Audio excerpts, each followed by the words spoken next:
Hello అండి, welcome back to our channel GSR vlogs and recipes. ఈ వీడియోని కనుక మీరు ఫస్ట్ టైం చూస్తున్నట్టయితే నా ఛానల్ని సబ్స్క్రైబ్ చేసుకొని వీడియోని అయితే లైక్ చేసి చూడండి. చాలా సింపుల్ రెసిపీస్ అయితే ఉంటాయి ఛానల్లో, ఒకసారి అయితే చెక్ చేసేయండి. అయితే నేను చపాతీలు సాఫ్ట్గా ఎలా రావాలో చూపిస్తాను. దీనికోసం అయితే నేను 2 కప్పులు గోధుమ పిండి తీసుకున్నాను. అందులో కొద్దిగా సాల్ట్ యాడ్ చేసుకుంటాము. అది కొంచెం బాగా కలిపేసి కొద్దిగా వాటర్ యాడ్ చేసుకుంటూ పిండిని అయితే బాగా కలుపుకోవాలి. ఇది కలిపే దాంట్లోనే మనకి సాఫ్ట్గా వచ్చేది కూడా ఉంటుంది. కాబట్టి కొంచెం ఎక్కువసేపు ఇలా ఎక్కువ వాటర్ వేసి ఒకేసారి కలపకుండా కొంచెం కొంచెం వేసుకుంటూ ఇలాగైతే కలుపుకోవాలి.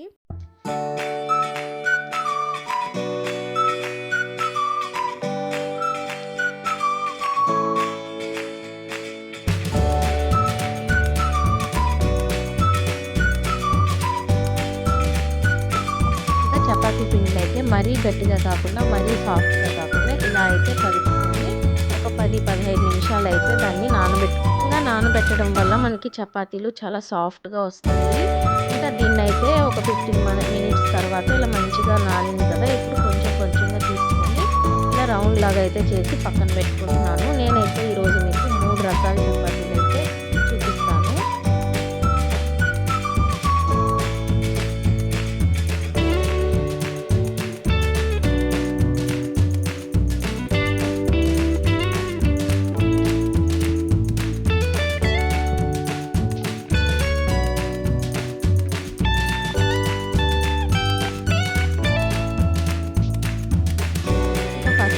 నార్మల్గానే రౌండ్ చపాతీ అనమాట, అందరికీ తెలిసే ఉంటుంది.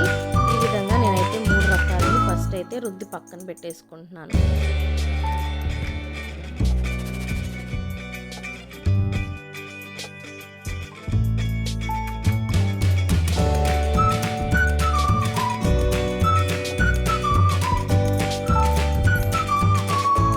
చపాతీకి అయితే ఈ సైజ్ వరకు మనం రుద్దేసుకున్న తర్వాత కొంచెం ఆయిల్ అయితే అప్లై చేసుకోవాలి మధ్యలో. ఆ తర్వాత దాన్ని ఇలా మిడిల్లో ఫోల్డ్ చేసుకోవాలన్నమాట. మళ్ళీ ఆ వైపు కూడా కొంచెం ఆయిల్ యాడ్ చేసుకుని ఇలా ట్రయాంగిల్ షేప్లో తీసుకోవాలి. అలాగే రుద్దుకోవాలన్నమాట చపాతీని అయితే. ఇదైతే మనకి లేయర్స్ లాగా చాలా స్మూత్గా చాలా బాగుంటుంది. ఇది నాకైతే చిత్తూరులో ఉన్నప్పుడు మా ఇంట్లో ఉన్నారనమాట తులసి అక్క అనేసి, ఆ అక్క అయితే నాకు నేర్పించింది. ఇలా అయితే చాలా బాగుంటుంది. పొద్దున్నే ఈ చపాతీని మిగిలితే పాలు చక్కెర వేసుకొని అందులో నానబెట్టి తిన్నారంటే ఇంకా బాగుంటుంది. సింగిల్ చపాతీ అయితే అయిపోయింది కదా, ఇప్పుడైతే స్క్వేర్లో చేసుకుందాము. దీనికి కూడా ఫస్ట్ అయితే రౌండ్గా రుద్దేసుకోవాలి. ఆ తర్వాత మధ్యలో ఆయిల్ అయితే అప్లై చేసేసుకొని వీడియోలో చూపిస్తున్నట్టయితే మడుచుకుంటూ పైన ఇంకో లేయర్ కూడా ఆయిల్ అయితే అట్లా అప్లై చేసుకుంటూ మడుచుకోవాలి. దీన్ని అయితే ప్రెస్ చేయకూడదు అనమాట, అలాగే వదిలేయాలి. కానీ నేను ప్రెస్ చేసేసాను, మీరైతే ప్రెస్ చేయకుండానే చేసుకోండి. ఇంక ఇలాగైతే స్క్వేర్ లాగా వేసుకొని సేమ్ అదే షేప్లో రుద్దుకుంటే ఇంకా బాగుంటుంది. నాకు సరిగ్గా రాలేదు స్క్వేర్ షేపు. మీకు కావాలనుకుంటే సైడ్స్ కట్ చేసుకోవచ్చు. ఇలా 3 రకాలు చపాతీలు అయితే రెడీ చేసేసుకుంటున్నాను కదా. ఇదైతే నాకు కొంచెం కష్టమే అయ్యింది, స్క్వేర్లో అంతగా రాలేదు. సైడ్స్ కట్ చేసుంటే ఇంకా బాగా వచ్చిండేదేమో. ఇంకా వీటన్నిటిని పక్కన పెట్టేసి స్టవ్ అయితే ఆన్ చేసుకొని ప్యాన్ పెట్టేసి ఒక్కొక్కటిగా అయితే కాల్చి చూపిస్తాను. ఇది నార్మల్గా గీతో చేసుకున్నారంటే చాలా బాగుంటుంది. నా దగ్గర గీ లేదు కాబట్టి ఆయిల్తోనే చేసుకుంటున్నాను. ఫస్ట్ అయితే చపాతీ వేసేసిన తర్వాత సైడ్స్ అంతా ఆయిల్ యాడ్ చేసుకోవాలి. ఈ స్క్వేర్ షేప్ది అయితే చాలా బాగా పొంగుతుంది, పూరిలాగా పొంగుతుంది అనమాట, చాలా బాగుంటుంది. వీడియోలో చూడండి తెలుస్తుంది. ఇంకా ఈ చపాతీ రెండు వైపులా కొంచెం ఫ్రై అయ్యాక ఇంకొంచెం ఆయిల్ అయితే యాడ్ చేసుకొని ఇలా తిప్పుతూనే ఉండాలి, లేదంటే చివర్లు కాలదన్నమాట. అందువల్ల అయితే మనము 3 వైపులా తిప్పుకుంటూనే కాల్చుకోవాలి. కొంచెం కొంచెం ఆయిల్ యాడ్ చేసుకోండి, చాలా సాఫ్ట్గా ఉంటుంది. నేను ఎప్పుడు చపాతీలు చేసినా పొద్దున్న మిగిలాయంటే మాత్రం ఖచ్చితంగా పాలు చక్కెర వేసుకొని అయితే తింటూ ఉంటాను. ఇది మీకు తెలియకపోతే ఒకసారి అయితే ట్రై చేయండి, చాలా బాగుంటుంది. ఇలా మనకి ఎక్కువ మాడకుండా ఉండాలంటే అప్పుడు మధ్య మధ్యలో ఇలా తిప్పుకుంటూనే ఉండాలి, అప్పుడే మనకి చపాతీలు పర్ఫెక్ట్గా వస్తాయి.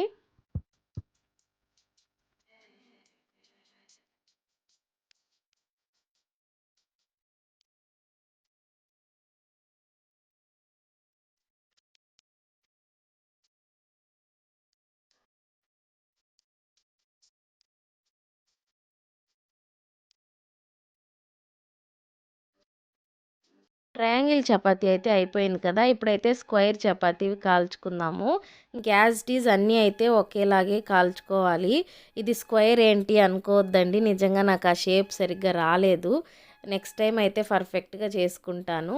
ఇంక ఇలా మనకి చిన్న చిన్న బబుల్స్ వస్తున్నాయి కదా, అప్పుడు మళ్ళీ ఇంకో వైపుకి అయితే తిప్పేసుకొని మళ్ళీ కొంచెం ఆయిల్ యాడ్ చేసుకుంటూ కాల్చుకోవాలి.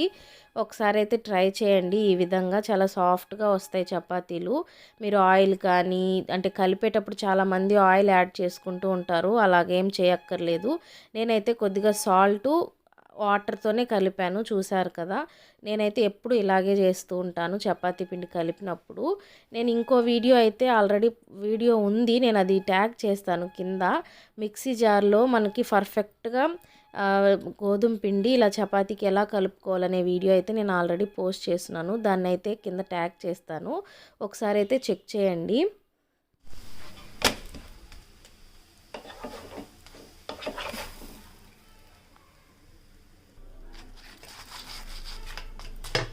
ఇంకోటి రౌండ్ చపాతీని కూడా సేమ్ అలాగే కాల్ చేసుకున్నామంటే మనకి వేడి వేడిగా చపాతీలు అయితే రెడీ అయిపోతాయి.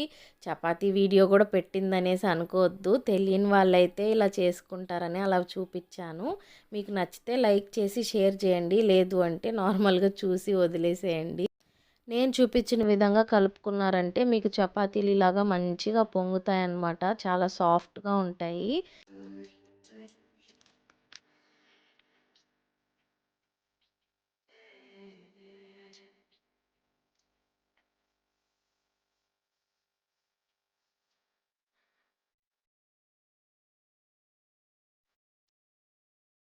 చూసారు కదా, మన సాఫ్ట్ వేడి వేడి చపాతీలు అయితే రెడీ అయిపోయాయి.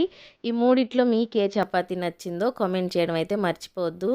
నా ఆల్ టైమ్ ఫేవరెట్ అయితే ఈ ట్రయాంగిల్ చపాతీ. చూసారా ఎంత లేయర్స్గా ఉందో, అసలు చూడడానికి ఉడకనట్టుంది కానీ అట్లా ఏం లేదండి, చాలా బాగా కుక్ అవుతుంది, లోపలైతే చాలా సాఫ్ట్గా ఉంటుంది. నాకైతే ఫేవరెట్ ఇది. ఈ వీడియో కనుక మీకు నచ్చినట్లయితే లైక్ చేసి షేర్ చేసి కామెంట్ చేయండి, అలాగే నా ఛానల్ని అయితే సబ్స్క్రైబ్ చేసుకోండి. Thank you for watching.